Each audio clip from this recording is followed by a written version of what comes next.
TV நேயர்களுக்கு அன்பு வணக்கங்களை கூறிக்கொண்டு வழக்கம்போல் விநாயகப் பெருமானை வணங்கி இன்றைய 12 ராசிகளுக்கான பலன்கள்.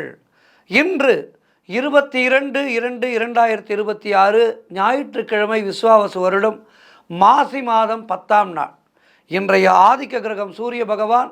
வழிபட வேண்டிய தெய்வம் இன்றைய நாளிலே சூரிய பகவானை வழிபட வேண்டும். இன்றைய விசேஷம் என்று பார்த்தால் இன்று நல்ல சஷ்டி நல்ல நாள், முருகப்பெருமானை வணங்க வேண்டிய நாள். நல்ல நேரம் காலை 7:30 மணி முதல் 8:30 மணி வரை, மதியம் 1:30 மணி முதல் 2:30 மணி வரை, ராகு காலம் மாலை 4:30 மணி முதல் 6 மணி வரை, யமகண்டம் மதியம் 12 மணி முதல் 1:30 மணி வரை, குளிகை நேரம் மதியம் 3 மணி முதல் 4:30 மணி வரை. இன்றைய சுபகோரை குருகோரை காலை 11 மணி முதல் 12 மணி வரை. இந்த நேரத்திலே எல்லா விதமான சுபகாரியங்களையும் தொடங்கலாம். அருமையான நேரம் இந்த நேரம். ஆடை ஆபரணங்கள் வாங்கலாம், திருமாங்கல்யத்துக்கு தங்கம் வாங்கலாம். ஆக எல்லா விதமான சுபகாரியங்களையும் தொடங்க அருமையான ஒரு நேரம், நல்ல கோரை. கவனமாக இருக்க வேண்டிய கோரை சனி கோரை. காலை 10 மணி முதல் 11 மணி வரை, மாலை 5 மணி முதல் 6 மணி வரை. இந்த நேரத்திலே அமைதி காக்க வேண்டும். பயணங்களை குறிப்பாக தொடங்கக்கூடாது. இந்த நேரத்திலே மிக மிக கவனமாக இருக்க வேண்டும். இன்றைய நட்சத்திரம் இன்று மாலை 6:55 வரை அஸ்வினி, அதன் பிறகு பரணி. இன்றைய திதி இன்று மதியம் 12:17 வரை வளர்பிறை பஞ்சமி, அதன் பிறகு சஷ்டி. தொடர்ந்து நாம் காண இருப்பது 12 ராசிகளுக்கான பலன்களை. மேஜ ராசி அன்பர்களே, இன்று சந்திரன் உங்கள் ராசியிலேயே இருக்கின்றார். ராசி அதிபதி செவ்வாய் ராசிக்கு 11ஆம் இடத்திலே இருக்கின்றார். ஆகவே மனம் சந்தோஷமாக இருக்கும். அலுவலகத்திலே வேலை பார்ப்பவர்களுக்கு பதவி உயர்வு, சம்பள உயர்வு போன்றவை கிடைக்கக்கூடிய நல்ல நாள். உடல் ஆரோக்கியம் நன்றாக இருக்கும். உங்களுடைய முயற்சிகள் எல்லாம் பெரும் வெற்றி பெறுகின்ற நல்ல நாள். பண வரவு அதிகரிக்கும். பொருளாதாரம் திருப்திகரமாக இருக்கும். நண்பர்களால் நல்ல அனுகூலங்கள் உண்டாகும். வேலை தேடுபவர்களுக்கு நல்ல வேலை கிடைக்கும். மொத்தத்தில் காரிய தடைகள் எல்லாம் விலகி வெற்றிகள் தேடி வருகின்ற அருமையான நாளாக இருக்கின்றது. சூரிய பகவானை வணங்குங்கள். மேலும் இன்று பஞ்சமி, வாராகி வழிபாடு செய்யுங்கள். வாழ்த்துக்கள். ரிஷபராசி அன்பர்களே, இன்று சந்திரன் உங்கள் ராசிக்கு 12ஆம் இடத்திலே, ராசி அதிபதி சுக்கிரன் ராசிக்கு 10ஆம் இடத்திலே. குலதெய்வ வழிபாடு வெற்றியை தரும். வீண் வாக்குவாதங்களை எல்லாம் தவிர்க்க வேண்டிய நாள். வேலை மாற்றம் ஒரு சிலருக்கு உண்டாகும். தேவையில்லாமல் மற்றவர்களுடைய விஷயங்களிலே தலையிடாதீர்கள். மேலதிகாரிகளால் நெருக்கடிகள் உண்டாக வாய்ப்பிருக்கின்றது. வீண் விரயங்கள் உண்டாகக்கூடிய நாள். தொழில் சம்பந்தமான புதிய கடன் வாங்கக்கூடாது. உத்தியோக உயர்வு, பணியிட மாற்றம் போன்றவை கிடைக்கும். பொருளாதாரம் நெருக்கடியாக இருக்கின்றது. அலுவலகத்திலே வேலை பளு அதிகமாக இருக்கும். உடல் ஆரோக்கியத்திலே எச்சரிக்கையாக இருக்க வேண்டும். மொத்தத்தில் இன்றைய நாள் நீங்கள் எல்லா விதத்திலும் எச்சரிக்கையாக கவனமாக இருக்க வேண்டிய நாள். சூரிய பகவானை வணங்குங்கள். வாழ்த்துக்கள். மிதுன ராசி அன்பர்களே, இன்று சந்திரன் உங்கள் ராசிக்கு 11ஆம் இடத்திலே, ராசி அதிபதி புதன் ராசிக்கு 9ஆம் இடத்திலே. ஆகவே எல்லா விதமான பாக்கியங்களும் கிடைக்கக்கூடிய நல்ல நாள். மூத்த சகோதரர்கள் மூலம் நல்ல ஆதாயங்கள் உண்டாகும். பொருளாதாரத்திலே நல்லதொரு வளர்ச்சி ஏற்படும். குடும்ப ஒற்றுமை சந்தோஷத்தை தரும். நண்பர்கள் மூலம் அனுகூலங்கள் உண்டாகும். எதிர்பார்த்த பணம் கைக்கு வரும். வீடு வண்டி வாகன மாற்றம் ஏற்படும். குழந்தைகளால் பெருமை ஏற்படும். காரிய தடைகள் எல்லாம் விலகி காரிய வெற்றிகள் உண்டாகின்ற நாள். உடல் ஆரோக்கியம் சிறப்பாக இருக்கும். தொழிலிலே நல்ல லாபங்கள் ஏற்படும். கடன் பிரச்சனைகள் தீரும். சிறப்பான நாளாக இருக்கின்றது. இன்றைய நாளிலே சூரிய பகவானை வணங்கி மேலும் நற்பலன்களை பெறுங்கள். வாழ்த்துக்கள். கடகராசி அன்பர்களே, இன்று சந்திரன் உங்கள் ராசிக்கு 10ஆம் இடத்திலே. ஆகவே உங்களுடைய திறமைகள் வெளிப்படும். பெயரும் புகழும் கிடைக்கக்கூடிய நல்ல நாள். பொருளாதாரத்திலே சிறப்பானதொரு வளர்ச்சி உண்டாகும். குழந்தை பாக்கியத்திற்காக காத்திருக்கின்ற தம்பதிகளுக்கு சந்தான பிராப்தி உண்டாகும். தாய் வழி சொந்தங்களின் உதவிகள் எல்லாம் கிடைக்கக்கூடிய நல்ல நாள். கடன் தொல்லைகள் விலகும். மனக்குழப்பங்கள் தீருகின்ற நல்ல நாள். உங்களுடைய முயற்சிகள் எல்லாம் பெரும் வெற்றி பெறும். சொந்த தொழிலிலே நல்ல லாபங்கள் வரக்கூடிய நாள். திருமண சம்பந்தமான பேச்சுவார்த்தைகள் இனிதே முடிகின்ற நல்ல நாள். உத்தியோக வகையிலே நல்ல மாற்றங்கள் ஏற்படும். பொருளாதாரம் திருப்திகரமாக இருக்கும். உடல் ஆரோக்கியம் நன்றாக இருக்கும். மொத்தத்தில் இன்றைய நாள் மிக மிக சிறப்பாக இருக்கின்றது. இன்றைய நாளிலே சூரிய வழிபாடு செய்யுங்கள். வாழ்த்துக்கள். சிம்ம ராசி அன்பர்களே, இன்று சந்திரன் உங்கள் ராசிக்கு 9ஆம் இடத்திலே, ராசி அதிபதி சூரியன் ராசிக்கு 7ஆம் இடத்திலே. ஆகவே தந்தை வழியிலே அனுகூலங்கள் உண்டாகும். வீடு வண்டி வாகன மாற்றம் ஏற்படுகின்ற நாள். உடல் ஆரோக்கியம் சிறப்பாக இருக்கும். தொழிலிலே நல்ல லாபங்கள் வரக்கூடிய நாள். அலுவலகத்திலே புதிய வாய்ப்புகள் வெற்றியை தரும். நீங்கள் நினைத்ததெல்லாம் நல்லபடியாக நடக்கக்கூடிய நாளாக இருக்கின்றது. கடன் பிரச்சனைகள் தீரும். குழந்தை பாக்கியத்திற்காக காத்திருக்கின்ற தம்பதிகளுக்கு சந்தான பிராப்தி உண்டாகும். காரிய தடைகள் எல்லாம் விலகி காரிய வெற்றிகள் உண்டாகின்ற நாள். உத்தியோக உயர்வு, பதவி உயர்வு, இடமாற்றம் போன்றவை எதிர்பார்த்த வகையிலே கிடைக்கும். நண்பர்கள் மூலம் நல்ல ஆதாயங்கள் உண்டாகும். சிறப்பான நாள் இது. சூரிய பகவானை வணங்குங்கள். வாழ்த்துக்கள். கன்னி ராசி அன்பர்களே, இன்று சந்திரன் உங்கள் ராசிக்கு 8ஆம் இடத்திலே, ராசி அதிபதி புதன் ராசிக்கு 6ஆம் இடத்திலே. இன்று நாள் முழுவதும் சந்திராட்டமும் மௌனத்தை கடைபிடியுங்கள். மனக்குழப்பமும் பதற்றமும் இருக்கக்கூடிய நாள். யாருக்கும் கடன் கொடுக்காதீர்கள், கடன் வாங்காதீர்கள். பயத்தை தவிர்த்து கொள்ளுங்கள். வேலை மாற்றம் ஒரு சிலருக்கு உண்டாகும். உடல் ஆரோக்கியத்திலே மிகுந்த கவனம் தேவை. குலதெய்வ வழிபாடு மன அமைதியை தரும். கூட்டு தொழிலிலே புதிய முதலீடுகளை தவிர்க்க வேண்டிய நாள். கடன் வாங்காதீர்கள், கடன் கொடுக்காதீர்கள். கணவன் மனைவிக்குள் சண்டை சச்சரவுகள் ஏற்படலாம். மிக மிக கவனமாக இருக்க வேண்டிய நாள் இன்றைய நாள். இன்றைய நாளிலே கோளறுபதிகம் படியுங்கள். சூரிய பகவானை வணங்குங்கள். வாழ்த்துக்கள். துலாம் ராசி அன்பர்களே, இன்று சந்திரன் உங்கள் ராசிக்கு 7ஆம் இடத்திலே, ராசி அதிபதி சுக்கிரன் ராசிக்கு 5ஆம் இடத்திலே. ஆகவே வேலை வாய்ப்புகள் உண்டாகும். திருமணம் போன்ற சுபகாரிய பேச்சுவார்த்தைகள் நல்லபடியாக முடியும். நீங்கள் எடுக்கின்ற முயற்சிகளிலே வெற்றிகள் தேடி வருகின்ற நல்ல நாள். கணவன் மனைவிக்குள் இருந்து வந்த பிரச்சனைகள் எல்லாம் தீரும். மனம் சந்தோஷமாக இருக்கும். கூட்டு தொழிலிலே நல்ல லாபங்கள் வரக்கூடிய நாள். அலுவலகத்திலே வேலை பார்ப்பவர்களுக்கு சம்பள உயர்வு, பதவி உயர்வு, இடமாற்றம் போன்றவை கிடைக்கும். சுபகாரியங்கள் நடக்கக்கூடிய நல்ல நாள். வீடு, வண்டி, வாகன யோகம் உண்டாகும். செய்கின்ற செயலிலே பெயரும் புகழும் கிடைக்கக்கூடிய அருமையான நாள். சூரிய பகவானை வணங்குங்கள். வாழ்த்துக்கள். விருச்சிக ராசி அன்பர்களே, இன்று சந்திரன் உங்கள் ராசிக்கு 6ஆம் இடத்திலே, ராசி அதிபதி செவ்வாய் ராசிக்கு 4ஆம் இடத்திலே. ஆகவே காரிய தடைகள் ஏற்பட்டு விலகும். அலுவலகத்திலே வீண் வாதங்களை எல்லாம் தவிர்க்க வேண்டிய நாள். யாருக்கும் நீங்கள் ஒரு ஆலோசனை சொல்லாதீர்கள். உடல் ஆரோக்கியத்திலே மிகுந்த எச்சரிக்கையாக இருக்க வேண்டும்.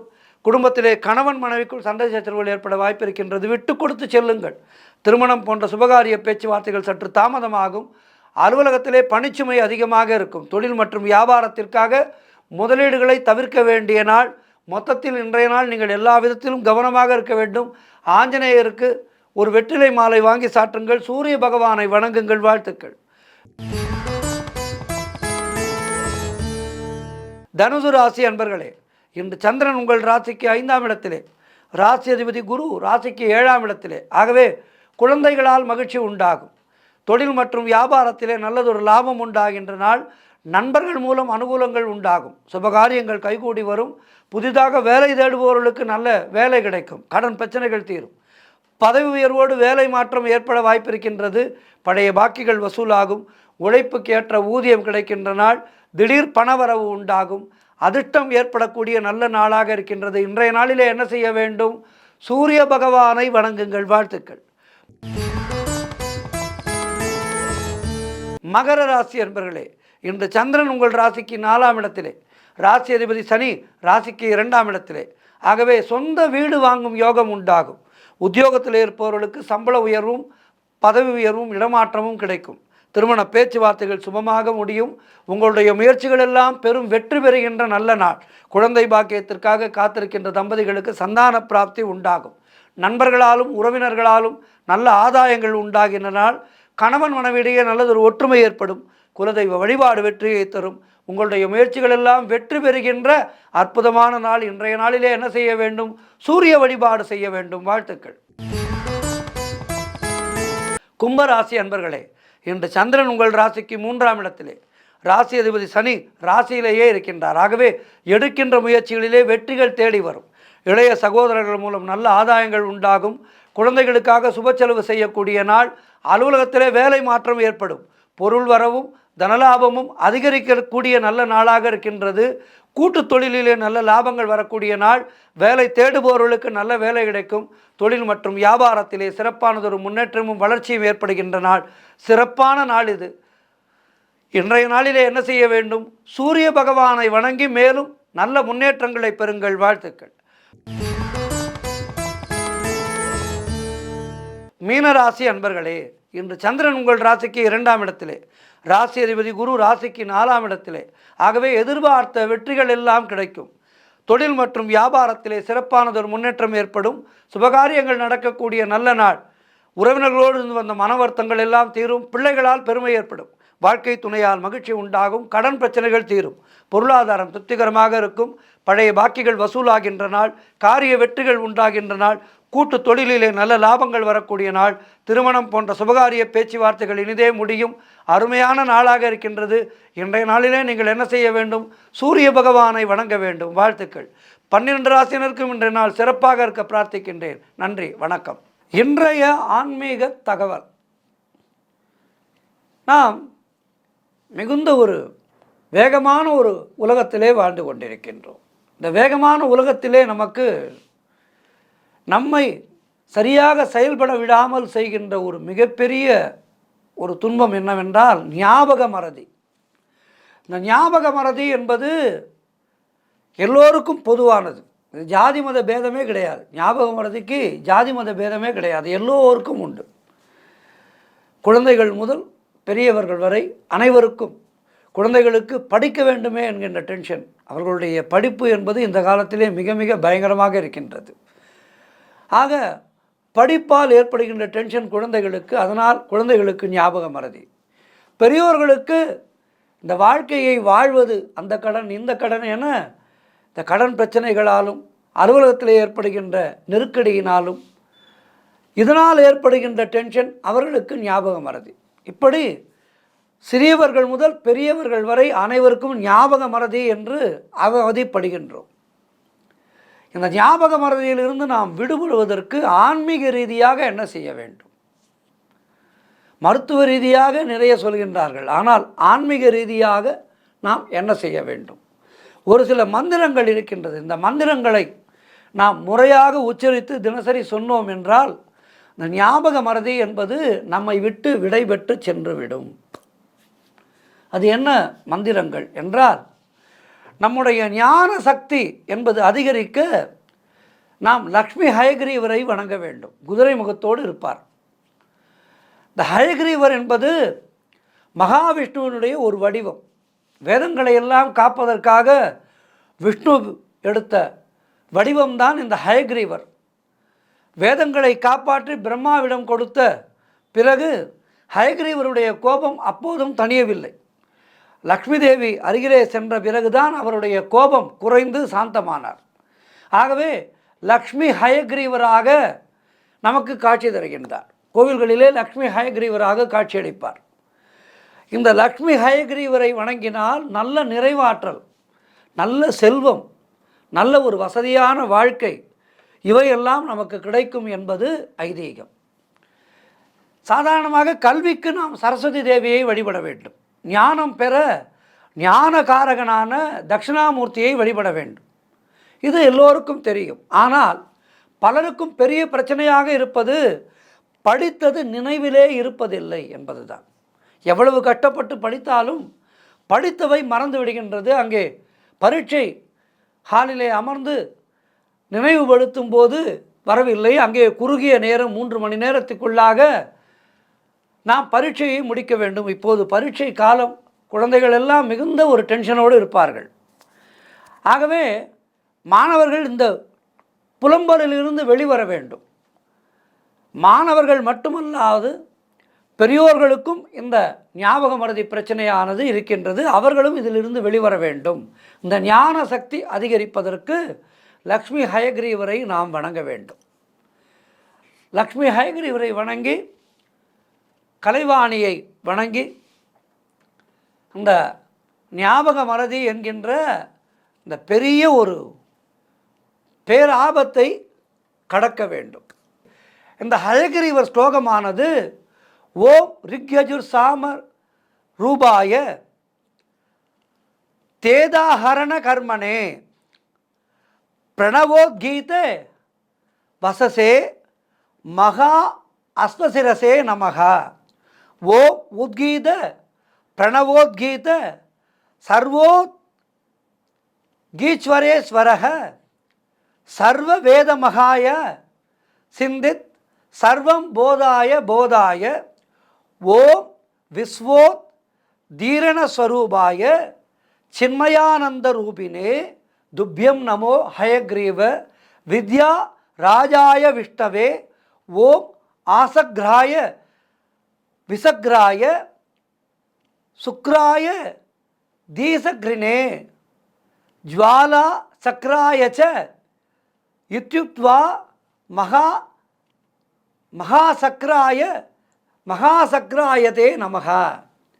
இதனை படிப்பவர்களுக்கு, இந்த ஸ்லோகத்தை படிப்பவர்களுக்கு நல்ல ஞானம் கிடைத்து அவர்கள் நல்ல ஒரு ஞாபக சக்தியோடு விளங்குவார்கள் என விஷ்ணு புராணம் சொல்கின்றது. தினமும் இதனை பாராயணம் செய்தால் மிகப்பெரிய பலன்கள் நமக்கு கிடைக்கும். அல்லது ஹயக்ரீவருடைய காயத்ரி ஓம் ஸ்ரீ வாகீஸ்வராய வித்மகே ஹயக்ரீவாய தீமகி தன்னோ ஹம்சக பிரச்சோதயாத். இந்த ஹயக்ரீவர் காயத்ரி மந்திரம் சகல கலைகளிலும் நாம் தேர்ச்சி பெறுவதற்கு உதவும்.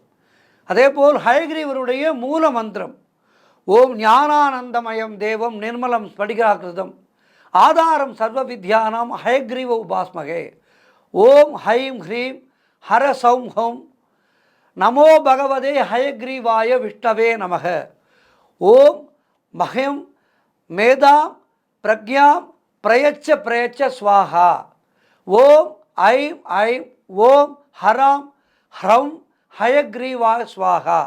இதனை நாம் ஜபிக்க பெரியதாகவும் கடினமாகவும் இருப்பதாக நினைப்பவர்கள் எளிமையாக ஓம் ஹரசௌம் ஹயக்ரீவாய நமக என இந்த ஒரு மந்திரத்தை மட்டும் ஜபித்து நலம் காணலாம். மொத்தத்தில் ஹயக்ரீவரை தியானம் செய்தால் நல்லதொரு ஞாபக சக்தி நமக்கு கிடைக்கும். நன்றி, வணக்கம்.